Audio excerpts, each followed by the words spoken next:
I'd like to talk for a minute about an issue that's getting more and more attention. That's the issue which scientifically is called stratospheric aerosol geoengineering, also called the chemtrail issue. Oh my God. Holy. There's 1, 2, oh my God.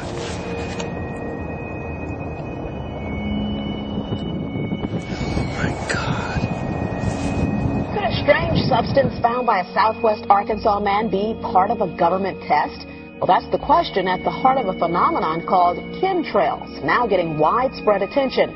Well, they say the government is dumping chemicals on us to control or manipulate the weather. And they say the unusual-looking jet trails in the sky are actually chemical-laden chemtrails. The survival of the human race, literally, is at stake. The physical survival, the level of health that people will enjoy, the survival of the planet. If you're concerned about the environment, this is your issue. And yet most people have no idea that it's even going on. It is called geo-engineering, fighting global warming by putting a chemical dust in the atmosphere and reflecting harmful radiation back into space. You could use barium oxide, for example, which makes big fluffy clouds. You could use tiny little bits of aluminum, which is benign in the environment, and essentially manage the climate. That is not rain, that is not snow. Believe it or not, military aircraft flying through the region is dropping chaff. Small bits of aluminum, sometimes it's made of plastic or even italicized paper products, but it's used as an anti-radar issue, and obviously they're up there practicing. Now, they won't confirm that, but I was in the Marine Corps for many years, and I'll tell you right now, that's what it is. And tonight, one woman says the government's own data shows the chemicals are showing up in our drinking water. This is a multi-billion-dollar, if not trillion-dollar operation. It's also very damaging not only to the environment, but also to human health. Because being that it is illicit, if the truth got out to people, think about how damaging could be to their agenda, both political and monetary. I had a friend who recently he's always looking at things from a different perspective. He's a bit of a conspiracy theorist, you know. Do you ever see that movie with Mel Gibson? Yeah. Conspiracy theory? Okay. Sure. He's a lot like that, and he says that whenever the president comes to L.A., there's no spring.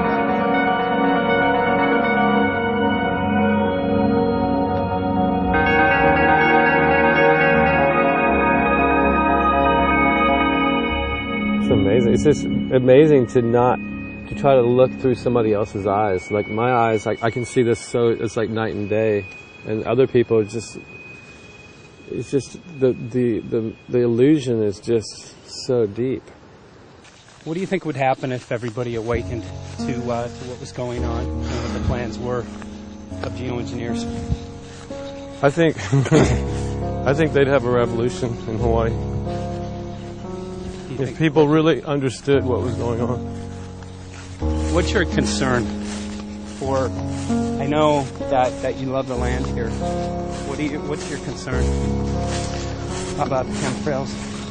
Well, that we won't be able to live here and grow our own food. And that our health is going to be compromised. It already has been. Yes. And the thing is that they're doing it every day here, every day. So it's hammering, micro doses every day. And then, of course, it's getting in the environment, and of course, it's weakening the plants. And it takes a couple years for this to actually weaken the plant. So we're asking for GMO taro. We're asking for GMO papaya because we can't grow our natural seeds. We can't be sustainable. We can't truly, be here as God created us to be.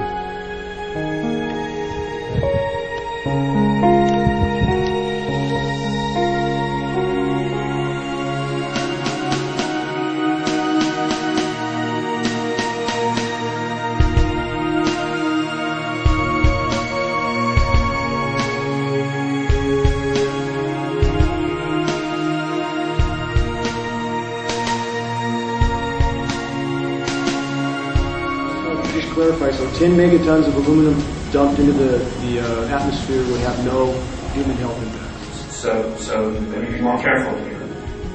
Work to separate out the toxicological. So the aluminum we've only begun to research and publish nothing. There was mason jars, and they were brand new, sterilized, and that's what we catch the rain in. Mm-hmm. And then there was a HEPA filter that we tested the air with. Okay, so you caught rain and then you basically filtered air. What did you find? Aluminum and barium. We haven't done anything serious on aluminum, and so there could be something terrible that we'll find tomorrow we haven't looked at. But this is virtually exactly what the geoengineers described and did describe in the conference, as you know, as the result of spraying aerosols, a white haze that would eliminate our blue skies. It's exactly what we see. So it's baffling to many of us how people can not give this issue the serious attention that it deserves when it's virtually everything the scientific community is describing as something they urgently want to do, but they still don't admit they are doing. So this is being done over our farms and over our things. So basically they want to eliminate our ability to eat organic food, have clean water. So in some ways it sounds to me like, and again it's just a projection, but it sounds to me like this is control. How do we control the masses? What shows you can make very high quality, and do this in just a jet in a very simple way, make high quality alumina particles just by spraying aluminum vapor out, which oxidizes. So it's certainly in principle possible to do that. There's a big literature that's already looked at that. Aerosol geoengineering looks like it is so cheap that the cost is basically not going to be an issue. That means that implementation decisions will be risk-to-risk decisions. The risk of doing it against the risk of not doing it. And it makes the problem of how we govern it fundamentally harder and different and novel. So I've told you this cheap to deliver materials to the stratosphere, and I'm convinced that's true. I don't think that will change. But I think the more we do research, the less easy this will look, the more complicated the environmental effects will look. And that's a good thing, because right now it looks too easy. So I think that if we do more research, we're likely to find out that it's harder and more complicated than we thought, and that the side effects are harder to manage, and that's a healthy outcome that will make it easier to do the management. It's an empirical question, how people will actually react to knowledge about this. Another reaction is to say, if these crazy scientists are so concerned about putting CO2 in the atmosphere, they want to think about these things, then that might actually mean we should be more serious about the risks of CO2 in the atmosphere. And by the way, it's not really a moral hazard. It's more like free riding on our grandkids. And by the way, it's not really a moral hazard. It's more like free riding on our grandkids. When I have a friend who builds organic gardens, and across the industry they're seeing a decline in anything natural and organic that's growing. However, the effective crops have the aluminum-resistant seeds that have been manufactured. So part of the genetically modified crops includes a conscious effort to make those seeds and those crops resistant to aluminum. Is that what you're saying? That's the only thing that survives. Well, this is not an accident. No, it's not. So those people know what's going on. Absolutely. Yes, they do. Not only do they know what's going on, but they intend to benefit from it. They already are. They've been. That's why we have to get this information out there. We can't let another decade go by without anyone doing anything. And I don't see how anybody who's got their eyes open and their mind open can come to any other conclusion but that somebody is spending a lot of money and effort to spray the planet. I know that whenever it's finally discovered, and it will be, the people who are doing it will undoubtedly say, oh, well, we did it for you folks. It's for the greater good of the greater number. It's for the society. It's probably to prevent global warming. But in my humble opinion, it's not in your good or mine at all. I don't know what it is, but we'll soon find out. Paul and I are very excited to announce our new co-producer, the world-renowned G. Edward Griffin. Not only does he bring years of experience in issues like this, but also credibility from his countless numbers of works. We're very excited to have his involvement with Reality Zone, which will give us avenues to distribute this out to millions of people.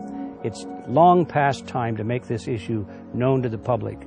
There have been many videos made, there have been many statements made, a lot of websites put on the internet exposing the truth about this issue, but none of them have really put it all together. And it's past time for that to happen. That's the reason I'm very, very happy to become associated with these young men that have taken it upon themselves to produce this documentary to be called What in the World Are They Spraying? It's a perfect title, and I think they have the expertise to do it right. They have the knowledge, they have the right outlook, and I'm just glad to be a part of it. They can't do it alone, and I can't do it alone with them. We need your help. We've got to get it out. We've got to get it out fast. Funding will be necessary for this project. It's already half done, but the rest of it needs to be done, and it needs to be done quickly. So when you see that little website come across the screen in a moment, or perhaps now, that's the place to go if you want to become a part of this project yourself and really help to make a difference in the world. We need your help. Thank you.